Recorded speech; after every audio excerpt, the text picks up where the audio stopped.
So, good afternoon, everyone, and good evening for those who will be watching us in the future as well, perhaps connecting with us later on, or simply streaming later on through the different channels that we place these talks, these works that we put together. And today we are giving continuation to session to the book On the Way to a World of Regeneration. To be more specific, chapter 13 and 14. This is session 7. You were more than welcome to connect with us and look for previous session of this book, as well as the books that came before On the Way to a World of Regeneration by Manuel de Miranda, The Spirit, and Divaldo Franco, The Medium, right? We have covered several chapters thus far, several in really enticing chapters, if we can say it that way. Last time we studied about the justice makers in chapter 11, and we also gained some experiences in terms of how these justice makers, they were helped, as well as those who were connected with them were also helped. It's important to remind everyone that this book was actually produced. The stories, the works that we were sharing here, actually happened throughout the pandemic, right? The 2 critical years of the pandemic, and a lot has to do with the actual pandemic, with the actual issues that went through, and that we're still seeing some of the predictions, right? That actually was brought by Manuel de Miranda in this book. It's amazing to see how there's still a level of, let's say, destruction in every sense of the word that was predicted in this book. So it's important for us to read, for us to, pick up our copy and truly dive into it, because we cannot bring everything. Today, for example, chapter 13 and 14. It's immense, not only in terms of number of pages. I'll try to bring a lot for us to discuss, but sometimes it feels that, it's like an hour, it's impossible really to bring and to dive into it and go through everything. It is for sure something that in the future, that we can, perhaps ideally, try to do a study, much like we do your studying in other books that is happening right now at the SSB. But let us talk about chapter 13 and 14. We would like to just kind of recap a little bit on chapter 12, that towards the end of that chapter, as we saw, I'll bring it back here, chapter 11, the justice makers, and chapter 12, expanding experiences, that Manuel de Miranda explains what the justice makers are, and I say were and are because many of them are part of this group of individuals or spirits that are coming after those who are actually now trying to lead a better life, especially under the guidance, under the Christian teachings as well, whether it is in Spiritism or not. They are against that work, mainly because they were attacked by quote unquote Christians in the past, as we have seen through the Crusades and many of the unfortunate works that these individuals went through. And what happens? They get settled in one destructive ideal that these are pernicious minds, hearts as well, that they are only to destroy their lives and whatever come against them, right, or towards them. So they don't like Christians. It's simple as that. We're not here, and I have actually talked to some individuals that have asked me and have commented, that in Divaldo and Mr. Miranda is actually bringing this foe or this agreement between Christians and other religions. It's not that. There is actually a fight, right? There is actually a disagreement, a huge disagreement. But it's not to foment, but it's to actually now to bring light on what's happening and what needs to happen in order for this to change. Much like the transformation has to happen within ourselves, right? Those that are now trying to lead a better life, a more harmonious life as well, more serious, more responsive, more responsible in different ways, right? That we see. But guess what? It's not going to be easy. It's not, it hasn't been easy at all. And the more we go through our days, the more we see that it's not going to be any easier tomorrow. And it's not to be pessimistic, but for us to again be sincere enough to ourselves to say, wait a minute, it hasn't been easy because in the past we did not make any easier for anybody to live, right? So the responsibility comes back, knocks on our door, and say, wait a minute, now, it's time to work. If we truly want to work, if we truly want to persist on the teachings that we have received by our Master Jesus.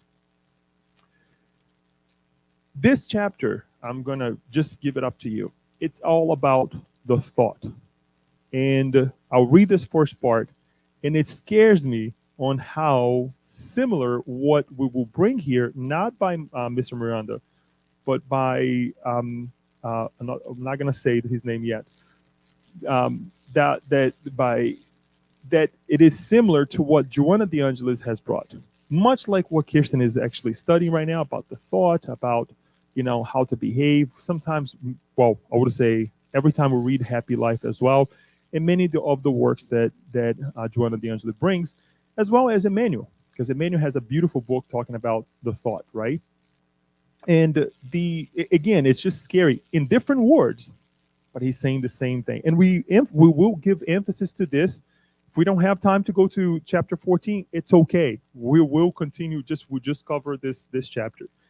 But it starts like this, and this is Mr. Miranda saying: the spirits who accompanied the infamous bishop were stunned by what they just saw. Even the rowdiest ones, who had been removed to adjacent area, became even more disturbed. The group, comprised of over 50 minions at his service, were shocked by the spectacle of the transformation of the perisphere of the chief. They were used to maimed and deformed spirits in their lair, but they could never understand how the phenomenon of zoanthropy occurred, ignoring that it is the mind that ultimately molds the external forms. Female entities that had degraded themselves through vile and aberrant sex practice took the form of plebeians, displaying sensual, undulating, movements of the lowest moral nature. Other animals were also common in that region of Or, especially bears and ovoids, representing the most degrading phase of degenerated spiritual manifestations. I'll go back again to chapter 12. I didn't say this just for us to kind of illustrate over here the position that some of these individuals, especially the bishop, that was actually attacking the wives of two really hard workers of the Spiritist centers where they were working, were being attacked by this bishop, were being attacked by some of these, they call them minions here, but these the other spirits who were dependent on that idea, right? And they together start attacking them, and it was truly an obsession, right? And they took the form of animals. They were so deformed on their ideals to bring harm and to destroy that they were transformed. They transformed themselves into animals, right? That's how they perform. Hence, many of the craziness that we see on the world today, right? The movies, the different forms that we see, vampires, all these things that we think, oh, it's just Hollywood. Well, guess what? It has a foundation somewhere, right? And sometimes is it true? It is more than we can think, right? And we see here that we bring this as well, this beginning because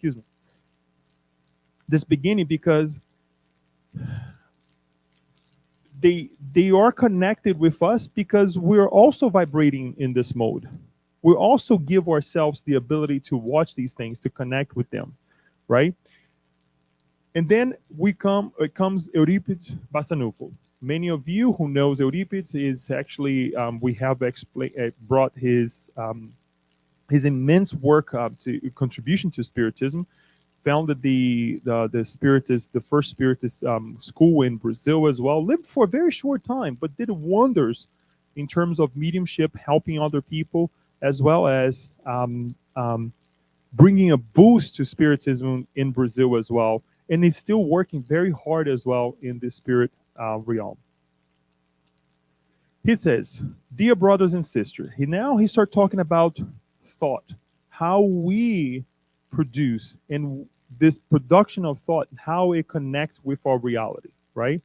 And I would like to ask you to take the most that you can out of this, because we can use this in our daily lives. We should use this in our daily lives. He says, "Dear sisters, brothers and sisters, may the peace of the Lord remain with us as a divine resource of illumination. Human beings are in reality what they create in their mental realm. Since they acquire the ability to think and the blessing of free will, existential responsibility become the fruit of this evolutionary achievement.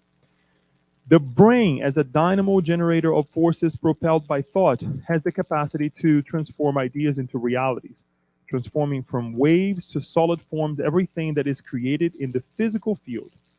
The malleable matter, in this case the ectoplasm, condenses around the form field, and the being starts to live externally what is exclusive to its inner world." So it's a lot, and we're going to bring way more than this. But in other words, who is responsible for what we are living right now? Ourselves. And he talks about this idea of responsibility, right? Existential responsibilities become the fruits of evolutionary achievement. So whatever we're going through right now, individually and collectively, because sometimes we think that the external world is inflicting pain on us, and in fact it is, but we also have our part into it. We're also responsible for it, right? And it's not by chance that we're reincarnated together. But let's go ahead and dive into a little bit more. Likewise, events are programmed according to the acts carried out in previous existence as consequences awaiting transforming for the better. Human life is comprised to a large extent of mental rather than a physical nature, establishing the parameters of behavior according to the cultivation of inner ideas. Jesus was very clear in stating that for where your treasure is, there also be, there also is your heart, right? And it's interesting because it would be kind of hard for Jesus to bring all this explanation, right, in the past, but simply said, look, where your treasure is, there your heart will be as well. It's simple, because if you put emphasis in one specific thing, that's it. That's what you're going to be connected to it, whether we're reincarnated or discarnated. And he gives really interesting examples that it's very attainable to each one of us. It is understandable that cultivated aspiration and desires will acquire life and becomes the true treasures whose attainment will be fought for, even if unconsciously. So it's like we generate the thought, and we forget that sometimes, because we are not paying attention to our thoughts, we just unconsciously continue to generate even more, or giving more power to it, right? It's that little seed that comes inside of us that we plant inside of ourselves, and because of our will or lack or thereof, right, continues to grow inside of us, continues to grow. And sometimes it is fed by the external as well, that we allow to come in and feed that, or let's say germinate that seed that we have planted inside of us. In the experience of trials and error, we automatically select what is best, what will bring us happiness. Due to mental fixations, the physical form the spirit will assume in its next reincarnation becomes embedded in the biological organization model, or perispirit. which is made up of a malleable, very special energy. Excuse me.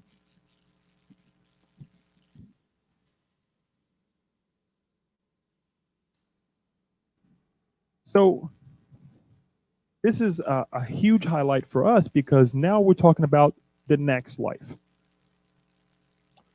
Every time we say here, okay, whatever we're doing now, whatever we're thinking, and this is for me too, folks, because it's an eye opener because we need these reminders all the time.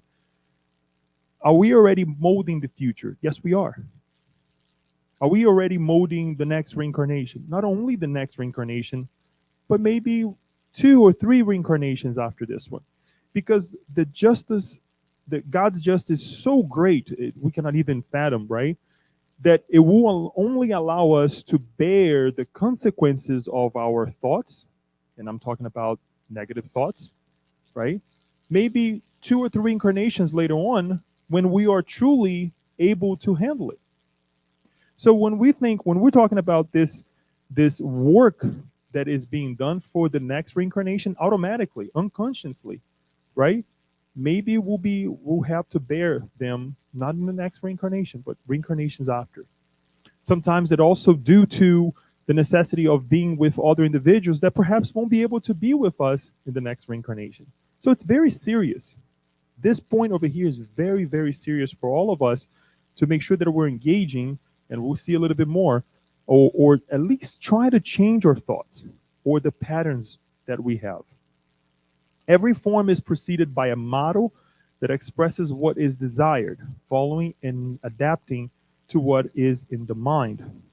The planning belongs to the spirit, who emits the mental wave and in contact with the ectoplasm is able to model it with its semi-material or even physical elements. Note, for example, look at this, that after death, the spirit who was nearsighted when incarnated or had any other ailments requiring the use of glasses or other devices no longer has that need, which was solely physical. However, it continues their use by sheer habit. Furthermore, the form in which the spirit appears is the same it had at the time of its disincarnation, thereby maintaining its known identity.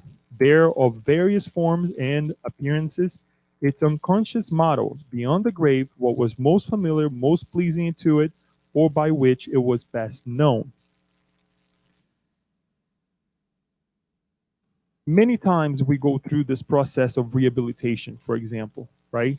And for those who have suffered from, for example, a severe, uh, let's say, muscle spasm, right? The problem has gone. It's literally gone, right? The actual area, perhaps, but we're so afraid of, again, going through the trauma, right?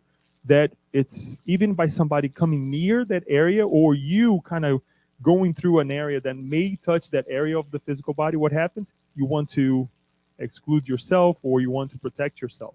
Right? I'm giving you a very simple, lame example. For those who have back pain, we know this, right? Don't touch. The problem is gone. You're not feeling anything, but you're so afraid, right? Imagine I was connecting with this part. I also wear glasses too, but it's interesting how our mind works, and it takes time for us to liberate ourselves from that pain, that condition, right? That cane that sometimes we have to wear or use, right? Because our minds are so connected to it. And it's natural, it's okay, because with time, we start thinking that I don't need this anymore. I don't have the physical eyes anymore. But we also have to remind ourselves that as much as thought changes the perispirit, as it imprints in the physical body, the reverse is also important for us to remind ourselves that whatever we're allowing the physical body, right, to generate thoughts and feelings within ourselves, then we also have to respect that the perispirit, us spirit, will be also debilitated. We're talking about the spirit now because of the influences of the physical body. So, who is at charge still? Us. How can we change this? Well, I have to also remind myself, my eyes, my physical body, that, hey, it's a debilitating body. It's okay. I have this pain, I have this condition. But once I go back to the spirit world, guess what? I won't feel this anymore. We need to start changing that behavior and thinking differently. It's just the physical body. It's just the physical body. And blast that pain, blast that condition, right? I often come across people talking about Saint Francis. Was it Saint Francis that blessed the body as a donkey? I believe it is. Yes, and how it is important to talk to the part of the body that is feeling that pain or going through, let's say, that stage of declination naturally, right? Naturally. So it's important for us to talk to it. It's important for us to change that behavior. Otherwise, we'll stay stuck in the same position of our lives. Again, we are in control. We are generating thoughts. We are regenerating thoughts because for the longest time ever, I said to myself, my back is killing me. And then until one day, one person came to me and don't ever say that again, Paula. She gave me a reminder as well. Don't ever say that. And I have that right next to my work desk, right? And I hear people saying, it's right away. I say, don't ever say that. Your back is not killing you. Your back is supporting you. Your back loves you, right? You should love your back, even though it hurts, right? And we have to change them into, oh, my head is killing me. You know, my eyes are killing me. No, they're not. They're actually they're life, right? They are actually a consensus of God. So we need to change our mentality there. And then he continues, mental life is extremely relevant because it is the agent of real and false needs, as well as the keeper of the memory of all events and formulated ideas. Now we're getting to the position where he's talking about the repetitive thoughts, right? The accumulation of thoughts. This is why the recommendation to not sin in thought is very real, because the leap from mind to action depends only on the opportunity for those who have absolutely no control over the source of ideas.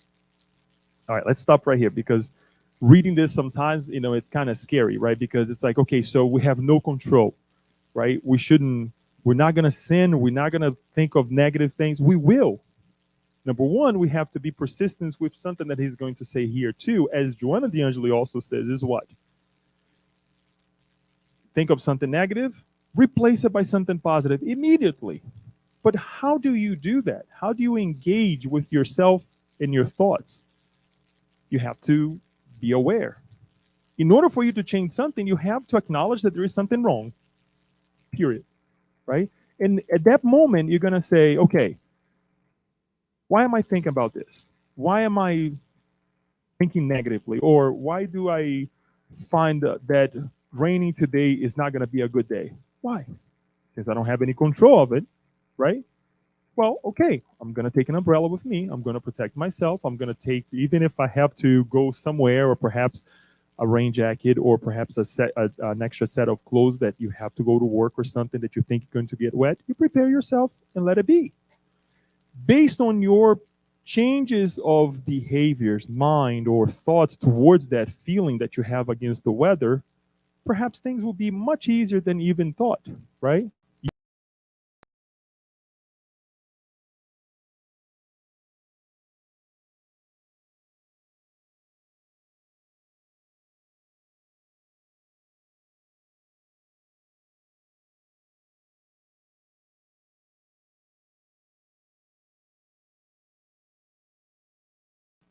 No, it won't. It's just something that you dropped, or it happened maybe twice or even three times, right? But that should not dictate the rest of your day that's going to be a negative day. To keep thought as lucid and calm as possible, like a serene lake, is the ideal state of to be reached. In order to build on that noble and serene landscape, future evolutionary programs. Mental discipline is urgent, necessary in any existential stage, because it is just a habit. I'll even stop here. A habit, folks. It's not going to be something that you do once or twice a day, maybe once or twice a week, or maybe 10 or 20 times a month. No, it's a habit. The same way we have a habit to get up in the morning and do the things that we do, or the habit that we have of not doing certain things because you chose not to do so. It is a habit for us to stop and say, no, this is important for me. It's important for me to find out, why do I feel this way? It's important for me to put limitations on those thoughts. It's important for me to say no to certain triggers of my life so I don't go through a negative day, right? It's important for me because if I don't do this now, I'm going to find myself on the other side if I discarnate. I know it's an extrapolation because it's hard for us to think of us not being here tomorrow, but it can happen to any of us. If we don't treat it, we're going to find ourselves in the same way. And get this, every space in the oh, I'm sorry, nobody normals life, nobody normal lives without thinking. Every time, therefore, a frivolous idea comes to mind, no matter how interesting, it should be replaced by a nobler one.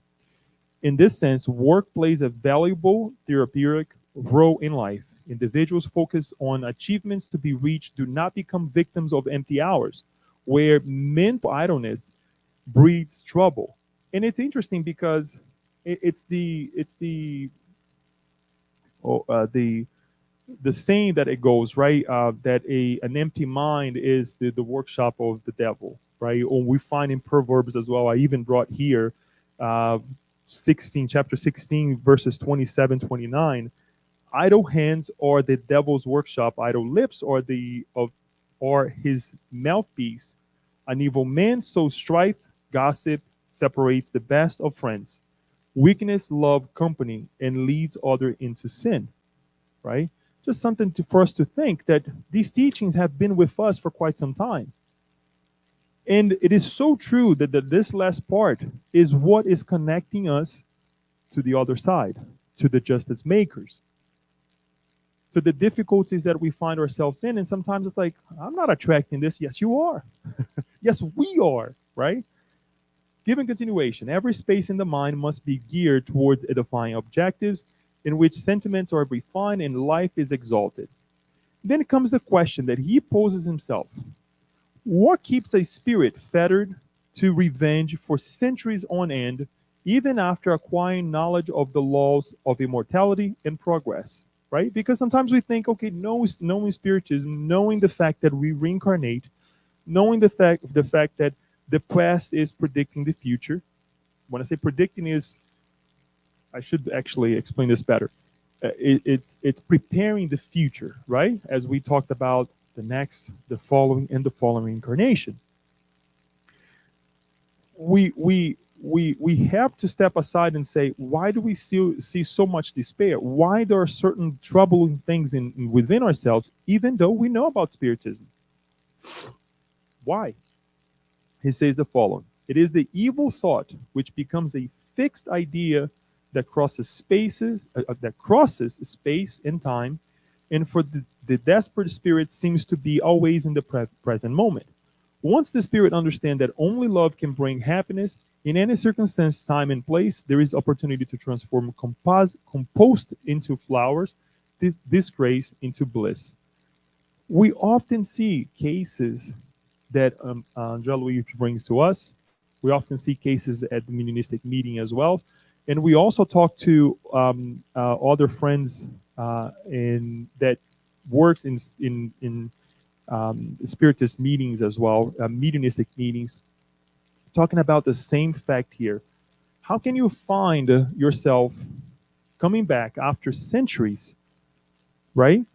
Saying, I'm going to go after that person. He hurt me. And then you try to get a sense, a glimpse of when this person is, when the action occurred. We're talking about centuries ago. And it's like, what happened? And for us, it's kind of hard, right? Because sometimes it's even hard to remember what we ate last night. But these spirits, they're holding on to that thought to such a degree that for them, space, time, generations, cultures doesn't exist. They're stuck to that moment, and it gets to be played in a loop in their mind, in their heart. And we have some of those in our hearts. That's why we're here. We have some of those, right? Sometimes we hold on to things. It's part of the evolutionary path that we're all going through. It's not a problem in the sense that we need to go and beat ourselves or to think that we're sinners or to think that we are the worst person in the universe. No, we all go through this. Now, how do we change this is the key. And here are some of the elements that we can change this. He continues by saying, the very common paraspiritual transformation of malevolent way to the imaginary tales of the past about vampires, haunted houses, diabolical revenges, attachment to material things after death, and the whole gamut of evils that human beings create for themselves due to their ignorance. As we said earlier, there's a base for this. There is an organization why we have these thoughts, we have these feelings. Even our art, if we can take to that level, we see some level of corruption because of what we have gathered within ourselves, right? Similarly, vibrations are embedded in the psychosphere of spiritual regions where humankind's benefactor were reborn and works of love and progress. Initiatives of honor and moral development were carried out, keeping their blissful memories. In everyday life, this is the example. In everyday life, car accidents occur in certain roads, marking the sites where the same tragic occurrences continue to be repeated. Leo, what is he talking about? The main reason, he says, resides in that the injury, mostly not prepared for this carnation, the injured, remain in this placing, suffering and despairing, often attacked by unfortunate spirits, creating gloomy psychosphere that startle or other careless or inattentive travelers. Give an example, folks, and please don't feel afraid to go through that area. But there is an area and I'll give you the example here in Carroll County, 140. If you're crossing the county line, and so funny because my mother pointed out an accident that just happened in that area the other day, as I was talking to her, and she didn't even read this, and this came to mind. And I want to give this example, but for us to learn, and I know that we have here spirits that need this teaching as well. Again, this is actually right there in crossing the county line, Baltimore County on 140, Route 140. For those who are following us on the web, you can actually look for this as well. It goes over the area, kind of goes over what is the water, the reservoir? What's the name of the reservoir? Liberty Reservoir. Thank you. And this is, again, Route 140. There are countless actually accidents that goes on in that area. Dion is saying that she feels afraid. Don't feel afraid. Pray. It is impressive because the number of accidents, the number of times that we have heard of people going through that area and they're stuck in traffic because there was a horrible accident, right? And sometimes you go through roads as well that are, people put, their homage for those individuals who pass and everything, the crosses, the flowers, and all those things. But it's a critical area. And here he is explaining the reason why. Perhaps some of those individuals that encountered this carnation during, in those locations, they get stuck there. And we have to pray for them to ascend because that loop again, that traumatic moment is to be played over and over and over. That's why when we talk about an accident, when we see something outside, what do? We pass by and we pray for them. I hope the family is being guarded now. All of those who are involved are well, even if they have to go to the other side, right? We start praying. We start changing that mentality because if we're talking about a planet of regeneration, there shouldn't be areas like this. Much like areas that went through wars, went through difficult moments, there are still several individuals there, several spirits, both realms of life, those discarnated ones and the incarnated ones who are connected with that thought. Perhaps individuals who reincarnated in that area again to ascend or to change their mentality, they're still connected, and we need to pray. Here's a great example, not only in terms of accident, in terms of area, for example, our jobs. Why we live in many cases, we hear workplaces as a toxic environment. And perhaps the person who was toxic gone. That person's not even there anymore because we're still reliving. Those who stay behind, they're still living, right? In the same mentality. So again, I cannot stress how important this chapter is for all of us, right? The exaggerated attachment to material goods, homes, jewelry, or other chattels, and even people with a disordered notion of love usually includes the spirits prone to it to remain fixed to the ideas of this obsessive possession, rebelling and attacking all of those who inadvertently become interested in what it considers its property. The person is gone, but because of our attachment, right, to those things, we connect with that individual who thinks, or that spirit, discarnated spirit, who thinks that they still own those properties, those physical properties. And there they stay. And we feel tired. We feel heavy. No matter what we do, we may come to the center, feel great, and then all of a sudden the next day again, we're going back to the same thought. Isn't it so? We have to make sure that we're letting it go. How do we do this? Have the necessities, what's necessary for us. And we're not saying to live a very inappropriate life that we don't have the things that we need. It's not saying to have nice things, but have the necessary. Do we need 3 cars? Do we need an Air Force One? No, we don't fly. we can fly coach, through Spirit or whatever. This is a plug. I shouldn't even say here. But again, folks, it's to have what we need, right? So that we're not connecting with these minds. If there are things in the house that, do I really need this? If it's stuck right there underneath your drawers, just get rid of it, right? And I know it's hard. I know it's hard. It's very hard for us to sometimes say, I don't need this. Tools, for example. I love my tools. Don't tell me to throw them away.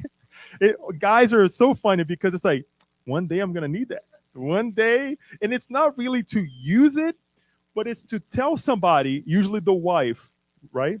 To use it. I told you I was going to need that one day. And that happened. I'm like, I don't know, man. It's like, maybe 10 years from now. But it was like, I have that pair of pliers that it's broken, but no, now I can use for something, even to hit something with it, right?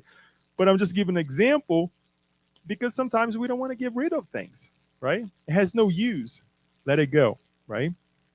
Daniel was reminding me about the other day of keeping packages of things that we buy, right? I told him I keep it for 1 month. Then he's like, no, I just discard it. I open and it's each one of us have our own ways. But I do find myself sometimes holding to that box a little bit longer than 1 month, right? So we have to make sure that we put it away. And then he talks about something really interesting that we also will see, perhaps not today, on chapter 14. Prayer is of great help, benefiting those infused in its beautiful vibrations, and also those others who draw near with negative and hostile sentiments.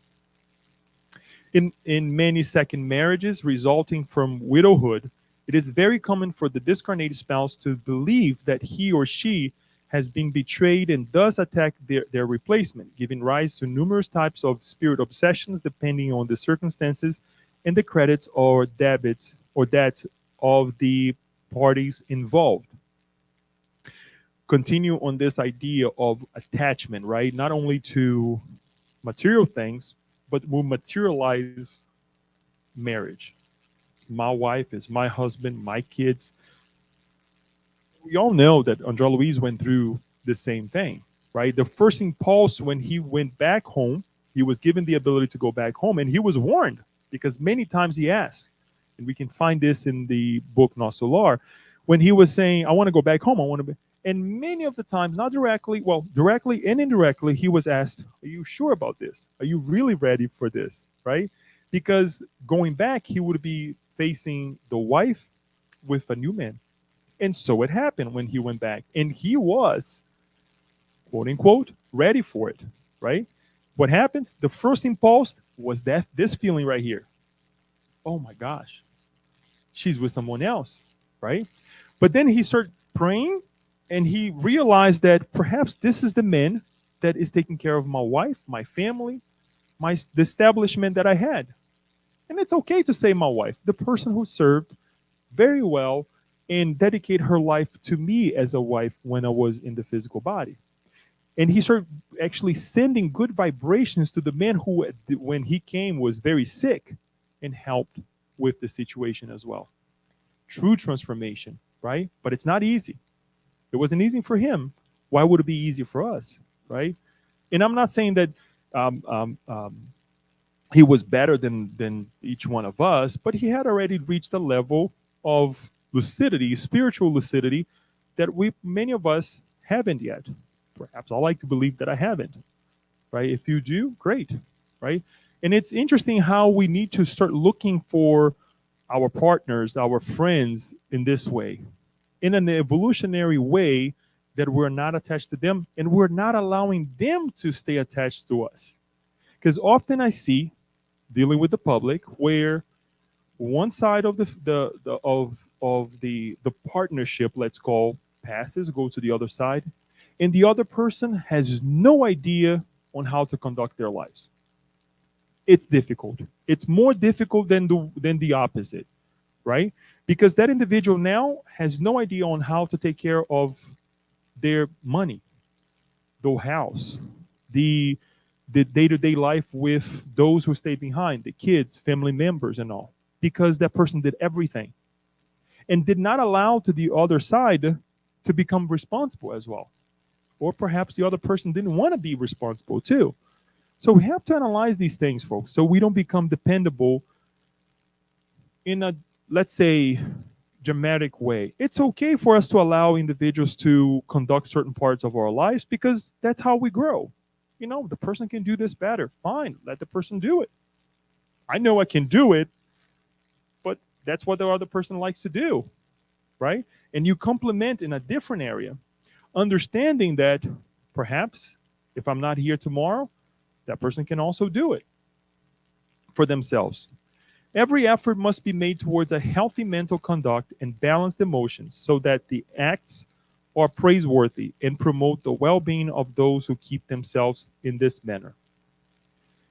To finalize, the so-called existential miracles are the results of unknown or disregarded laws because everything in the universe obeys the same unpostponable program of love and duty. So it's a consequence. Now, it's what is better for you, for us, to live in a consequence of our past in an effective way, in a way that we are promoting wellness, goodness for ourselves, being active with this energy that we have, this capability that we have to manipulate matter, or just let the boat go with the flow. I like to say the first part, right? That we have to be in charge. But how are we in charge? It's not that I'm gonna, be in charge of what each one of you will do when you cross this door. No. But to believe that you will do your best with my presence here. That's all I can do. It's to believe that perhaps the preparation of this work, this conversation that we're having here, will change your life to become a better individual. Thus, whatever you do in the environment in which you go, perhaps if it comes towards me back, which it will benefit me as well. Not in an egotistical way, but knowing that we're all vibrating in this pool of energy. You see? So if we think that this idea of being charged, is that we'll have control, no, but to facilitate a better life for everyone. That's why we say good morning when we get to work. That's why we say, good night. That's why we smile. That's why we treat people well, right? We already have this inside of us, and it seems so. Okay, we have to do it because we have to be nice. Well, let's be more I don't want to say aggressive, but I don't want that to be just something that we say out of our mouths. Much like Daniel was saying, when we use prayer to say, to change things, instead of just saying, let it go, let it be. No, well, yes, we know we have to do that, but how do we truly do it, right? Think of the good, and the light of peace will illuminate your steps in the direction of your triumph in immortal life. Never allow yourself, whoever you are, to doubt the sovereign laws of life. They are what sustains the cosmic infinity, as well as the process of aggregation and disaggregation of microparticles. Wishing that we all understand and act wisely, let us be led by the cosmic thought in the direction of plenitude, which is the kingdom of God within us. The spirits who had accompanied the former bishop, and this is now, he stops right here. Let me actually take a step back. He stops right here, and then Manuel de Miranda actually starts explaining what happened in the moment that he was saying these things, right? It says, the spirit who had accompanied the former bishop, the bishop that was actually attacking the two wives, right, that we saw on chapter 12, then they were around along these other spirits that were, let's say, the minions, right, the helpers of this bishop that was actually manipulating these other minds. They were there as well, and were stopped in their attempt to create mayhem during his communication and counseling. Listen to Euripides in almost a trance state resulting from the higher reigning vibrations. They immediately understood Spinelli, who explained to them the reason they were there, that it was the opportunity love offers everyone to awaken in them the responsibilities of life. Nobody wanders adrift forever, and the universe is not a heap of coincidences and futilities. He urged them to change their mental attitude, giving them the choice to stay there or return to their region of ignorance and primitiveness. This is the point that we would turn over, folks, to chapter 14. I knew this was going to happen. It's already 10 of, and I don't want to jump into 14 because we will not have enough time for us to go into 14. We can put this together for next session. It's okay. We'll change a little bit. I had a feeling that this would happen, but I would like to finalize with a couple of things. With this, to change this or to complement this passage, this whole explanation of, excuse me for one second, this whole explanation of thought, this reminder that we have seen throughout our different books when we study Thought and Life by Emmanuel, when we study Joanna de Angelis, when we open random messages talking about life, thought, and I thank God for every single moment of having to, let's say, when I say reproduce, really copy these passages and put here for you and discuss. Any reminder. Sometimes I get myself, or often I find myself in the same loop, right, that we mentioned here. So much so that I live nearby that area that I mentioned to you folks. It's scary, right? Why we connected? Why we go back to the same areas, right? But I wanna just add a couple more things here from this chapter.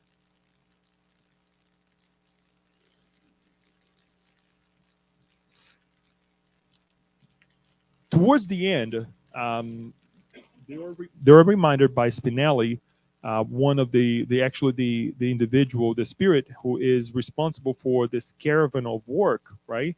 That they on the following chapter, on the following day for them, right? We will actually look into a meeting that they have, a beautiful meeting, and they're very enlightening to all of us because I'll give some insights of it. It not only happened in Brazil, but also as it was happening in Brazil, this meeting of higher order spirits, it was happening everywhere in the world as well, with the spirits responsible for those nations as well. So we can imagine that, okay, we're having this meeting here, but every other state or every other city in the US is having a meeting like this. Or if we were to say, I'm having a gospel at home right now, but every other family in the world is also having a gospel at home. Imagine how, the wonders that wouldn't bring, right? And it's very connected with chat or with the idea of prayer. But going back to this end over here, he says the following: before the end of this is Manuel de Miranda. Before the end of the spiritual activity, Spinelli informed us the next day a meeting would take place at a special site with members of different groups spread out throughout the country. He asked us to maintain ourselves in the spirit of charity and love, following the depths of the heart where the good and evil originate. He recommended that our comments keep a tone of optimism and unrestrained trust in God, considering this opportunity as unusual blessing for our inner growth in the spirit of fraternity. Remember, saying this because this is happening throughout the pandemic, during the pandemic, when yet we did not have a vaccine or even the thought of a vaccine, right? I mean, perhaps the thought was there, but it was not approved yet. Nobody had knew what was happening. But he says really something really interesting here that I will finalize with this. The root of the pandemic of another order is found in the mental and moral core of terrestrial beings, whose infection rate can change while remaining in the same position of fragility and exposure to contagion. Not COVID-19, not the pox that we're seeing right now, but of another order: the mind, the heart, what we emit and what we receive. That's another pandemic that we're living right now. And whatever you want to play in, whatever area we want to place ourselves in, because we know our difficulties that we have, is perhaps where we need to remove our thoughts and make our treasure something else.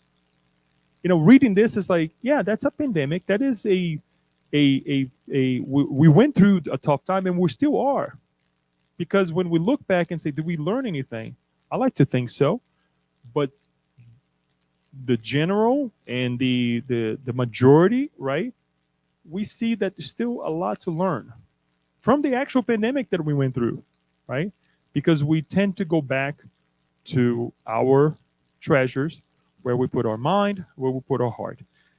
And then the final paragraph, it says, the day will come, he concluded, and this is Spinelli, and very soon, when the apparent barriers that prevent us from an easier communion with reincarnated brothers and sisters will break down, facilitating a better understanding of the deep meaning of life, and moreover, that it will be taking place during the planet's regeneration phase, providing everyone with reasons for happiness during the course of their existence. What is he talking about? What is this connection? Mediumship. To be able to connect with the other side in an easier way, right? Where we will, time over time, stop and think, life is more than this. Life is more than this physical moment that we have of, thank God, 75, 80s, perhaps 90 some years of life that we're able to live right now, depending on how we conduct our lives, right? In the physical body. It's more than this. And it's easy for me to, as I pick up my phone now and call someone, to say, well, you know what? Let me go ahead and talk to Aunt Sally, who's on the other side. Because she was knowledgeable about going through a pandemic, because she lived through a pandemic. She's knowledgeable about dealing with family members that are difficult, because she helped many of them, right? Look how we are changing as well the idea of connecting with the beyond, right? It's not to say what are the mega million numbers. No, we're not talking about that. We're talking about something way more productive in life. In when I say life, is eternal life, then connecting with the other side as we have done for many, many years, right? Because we often see people coming to the Spiritist Center asking for a message, asking to talk, rightly so, because they don't understand. But there are also many that have an understanding and they still connected with, oh, I want something, to liberate me from this difficulty. Well, what are you doing to liberate yourself from that difficulty, right? We can help you on that if you need help with that, but perhaps the message will be a little bit difficult because the phone rings from that side to this side, right? But we will straighten this connection with the other side in such a way that will give a better meaning to life. And I think that if we, why we're saying this and why is Spinelli finishes the chapter this way is because if we are conducting ourselves this way in terms of thought, changing our thoughts, having more control of our thoughts, having being more productive with our thoughts. First of all, understand why we think A, B, C throughout the day, right? And if you see something that it needs to be replaced, replace it, as we saw here. Be productive what is happening around you. If you feel irate, okay, we have the right to be upset. But the more I do, the more I will connect with other minds thinking the same way, right? So this connection will not help at all. If anything, it will worsen the situation as we pass by an accident that we have been sitting for 15 minutes on the street, on the road, and we don't say anything positive, we're going to be connecting with that region that we explained here. Do we want to go to that region? No, obviously not. So I go back to what we start with, responsibility. I go back to what we start in terms of thought, that it's so repetitive. Thank God, right? Coming from Emmanuel, coming from Joanna de Angelis. Now we see with Eurípides Bassanufo as well in this book, in this chapter, right? And we just discard sometimes, well, let's say most of the time, we discard this idea that we are in control. I wish we had more time. I wish we had another hour to go into chapter 14. It's okay. We have more time. What I would ask everyone is to make sure that we read the chapters. We were not going to cover chapter 15, 16 the next time. We'll cover chapter 14 and hopefully 15. Again, many changes to come as well if we need to spend more time. But these are the moments that we would like to open up for questions, comments, and from you here as well as those who are following us on the web. Later on, if we have questions about this and would like to talk about it, if you like to mention a book, something that you read as well, please let us know, because it brings emphasis to the teachings that we have that we're discussing here, as well as making the work that we're presenting much more, let's say, enjoyable too. Okay, I'll stop sharing here. Daniel, if you can help us with the questions and comments that we received.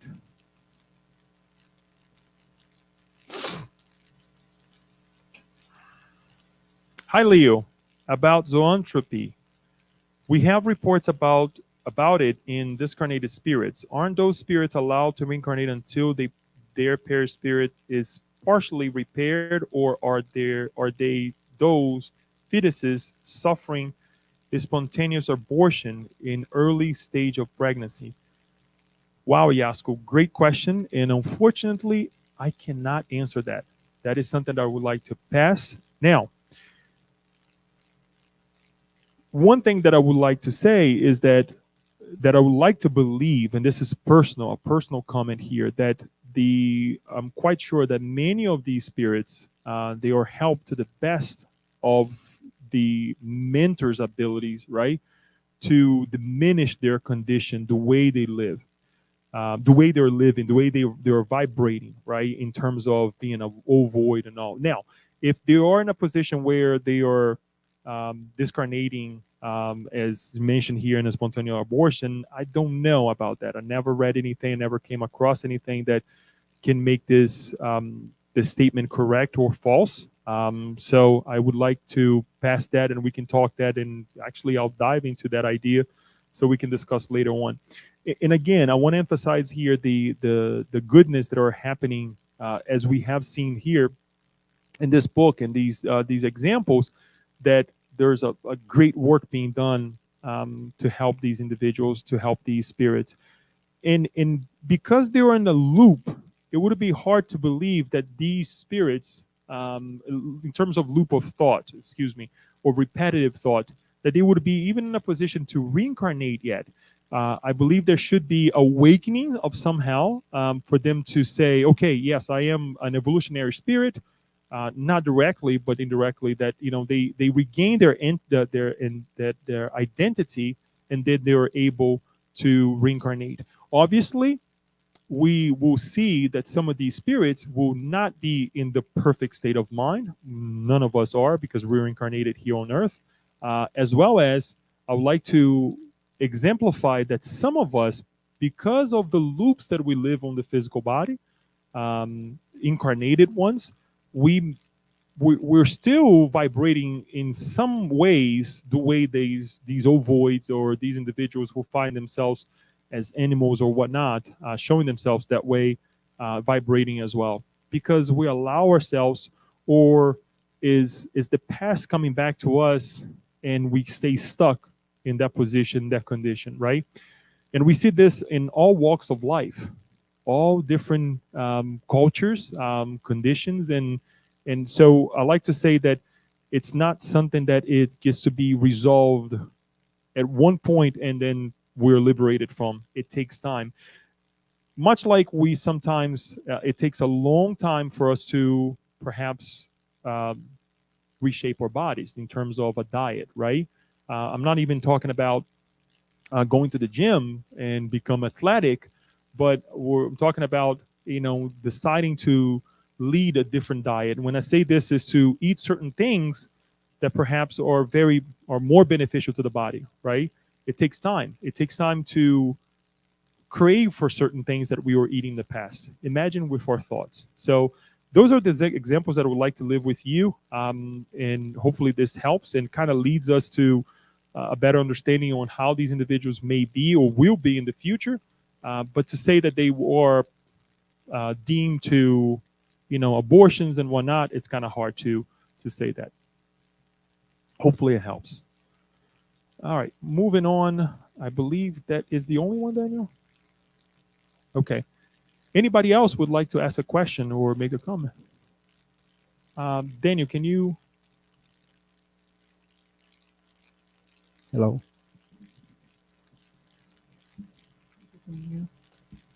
Leo, even though I know that the fear is somehow to protect ourselves, but the fear as well is something that, keep our mind busy, when we have a fear, how to not have as much fear, not how not to have as much fear, because fear at least is the same kind of thoughts that they can attract, bad stuff.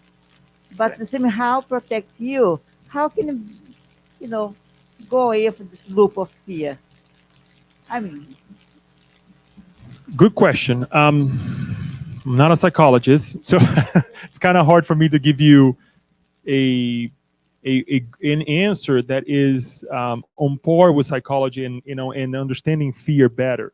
But one thing that comes to mind, and I believe this is a little bit of a help of our mentors here, to say that, what do you define fear, right? And what level of this feeling that you're defining or that you deemed as fear, right, is are you allowing to live under or through, right? um, because it is sometimes the same fear that makes us be a better being, right?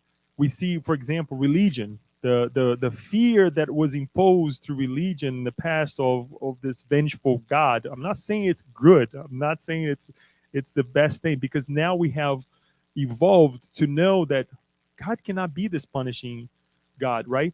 But it actually had a positive sense in our lives where, oh my gosh, if I don't live righteously, guess what? God will strike me, right? And it kind of led us in the right beginnings of life, right? Much like the God that we see with the first teachings that we receive, right, in terms of religion, right, in the Old Testament, right? So again, I'm talking about the level, the intensity, and what we deem as fear, because sometimes it's the lack of understanding of the unknown as well. That is like, I don't understand the mechanism of how it rains, so therefore I fear the rain, I fear the thunder, right? We now have a solid notion of what a thunder is, where in the past we would have run from it because we had no idea that it was just a combination of particles happening in the sky that, you know, create this huge boom, shock, and now we hear it. Now we even know how to count. We see the light, we count, and there comes the sound. Because we know that light travels much faster than the sound, right? So again, this transformation of what sometimes we deem fear. Once more, if we continue to live in a position where we're fearful of everything and we don't move, then it's a problem. For sure, yes, we will connect whether this is good or bad. And I think the product of this connection as well with the beyond is something that we have to bring to this equation. Because the more we fear nonsense, the more we connect with nonsense, right? If we are fearful in terms of, you know what, I'm not going to think of negative things, because if I am presented, as Manuel de Miranda said, if I'm presented to a situation that I may fall, I may not resist. And what do? It's okay to say, no, I'm not going to go to this party because at this party there will be certain things that I may indulge. And I'm not talking about drugs. Never forget an example that our friend Gordinho actually gave it to us of one of his friends that was excluding himself from parties that they had. Let's say parties, gathering, right, from work.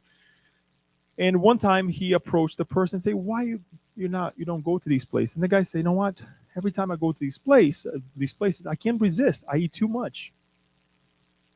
And the guy said, "You know what? It's not for me. I'll give some time until I can, right, conquer that feeling, or perhaps the fear of even going there, right? And it's okay because you know your limitation, right? And then you act on it, right? And some people may say, "Oh, you're a coward. You cannot resist." Well, no, he knows his limitation. Now, if he doesn't do anything about it, then that person would be a coward, right? So we have to define this idea of fear. It's okay to have it. I'm fearful every time I have to come and talk with you guys. I am, and this is what keeps us grounded, right? Because otherwise, if we have only human faith, we fall. There should be a combination of human and divine faith, and it's right there on the gospel according to Spiritism. We have to have faith in ourselves, right? But also we have to know that we don't do anything without God's consent and God's help. So I hope that helps. And again, I mean, it's something that we have to develop. It's not something that there's no right or wrong formula, right? That we can go for it. So, anyone else? Daniel. Hello, thank you so much. It's a very helpful presentation. Just a comment on the what Janet just asked about fears, and also adding what you have answered, because fear is a basic emotion.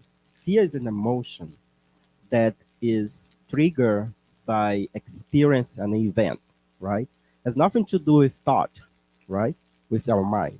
It's like we experience an event, then we develop that emotion, right? So now, how important it is working our mind and our thoughts to control fear. So when fear invades our thoughts, is because we are not working in that experience, right? Is the fear of the unknown, or as you explained, like before, we didn't know the thunder, the source of why we have the thunder. We thought that the thunder was God angry, and then when we understand that, no, this is pure physical law that is acting, right? So the same thing is for our life. Um, when the thoughts of fear come to our mind, is because it's connected to a previous event that brought us harm or brought us a negative emotion. So the idea here is we identify the source of that emotion, and and to do that, you need to work our thoughts. So that's the, the way I see. And Janesh, I hope based on what he explained. So the thought comes after, like, The feeling. it's not so you cannot work our thoughts if we don't go back to the source of that problem. So that's the way, right? It's funny because it's something came to mind, and I'd like to finalize with this funny comment because it illustrates what this is. Uh, I had a friend who came to visit us from Brazil, and during the summer, and we went to Ocean City. And for those who live in Maryland, we know that we go through the Bay Bridge, right? It's not that highest of a bridge or anything like that, and well, it is high, but it's there are higher bridges out there. All right, again, that may be me because I have no problem with that. I have other problems, but not with heights. Anyways, so for those of you who know as well, I have a truck. Unfortunately, that individual was with me as we were coming back from Ocean City, and I took the what is it, the third lane, right, which is right there by the edge. And being on a truck, you're sitting up high, and you can see everything down there. You know, I'm driving. I'm like, and I look to my friend, and he's like this. He wouldn't even budge it, man. Not even like if we could close his eyes, I think he would, but he didn't do it because he knew that at first I would laugh, because we were connected that way. But anyways, so after we passed through the bridge and everything, I looked back and said, "Was everything okay back there? That you're not moving?" Or it's like, and then he kind of didn't answer, but his wife obviously started laughing. And the same thing had happened back home in an incident when he was in Rio. And for those of you who know Rio de Janeiro, there is the bridge of Rio and Niterói. Exactly the same thing inside of a truck. So he was reliving the same situation as Daniel said that he lived in the past because he's afraid of fear. So obviously we laughed. We were commenting on, and he told me the let's call it incident that he went through in Brazil. And anyway, so what I, talking about it, and I say, well, you need to face that. You need to, work on it, right? I'm not saying to go jump from an airplane, right, or do anything crazy like that, but little by little. So we mutually have another friend who also does rappelling, right, kind of going down from rocks in with ropes and everything, and then we um, schedule a day that he could go and do those some of the things, and very securely, right? Obviously, it was a nice way for him to connect with nature as well, because the place that my friend, our mutual friend, took him was a nice place and all. So he enjoyed as well, and he was able to really see what it is to be not in a vulnerable position, but to connect, with that fear in a positive way. Did that change his perception? No, but it diminishes a little bit. Perhaps in the next event that he goes through, he's not going to be as uptight as he was, not even moving his eyes, right? His sight. So the reason I'm saying this, as Daniel was saying, it is connected to an emotion. So what we need to do, relieve the emotion, analyze the emotion, because Manuel, not Manuel de Miranda, because the spirit, the bishop, also was reminded to connect with the past, right? To relive that situation that he created onto other people, and why now he's in that loop. So if it gets to that case of being on a loop, repetitive, we need to find a way to change it. We need to ask for help. We need to be strong enough to say, I don't like this. This is not a good place for me to be. There's nothing wrong with that, right? Obviously, we ask this in a safe place with people that we know that for sure will help us, because some people, they take advantage of vulnerabilities as well, right? But it's okay to show that I have this fear and I need to conquer it, right? So that the feelings of the past are not coming and hunting us, or not connecting to the vampires that we see of the movies and running after us, the dark, the this, the that. So it's great that you mentioned this, Jeanette, in terms of fear, because it is the root of many of our problems, right? So thank you for that. Thank you, Daniel, for reminding us this. I believe this is everybody. I don't know what I did here. What is my comment? Again.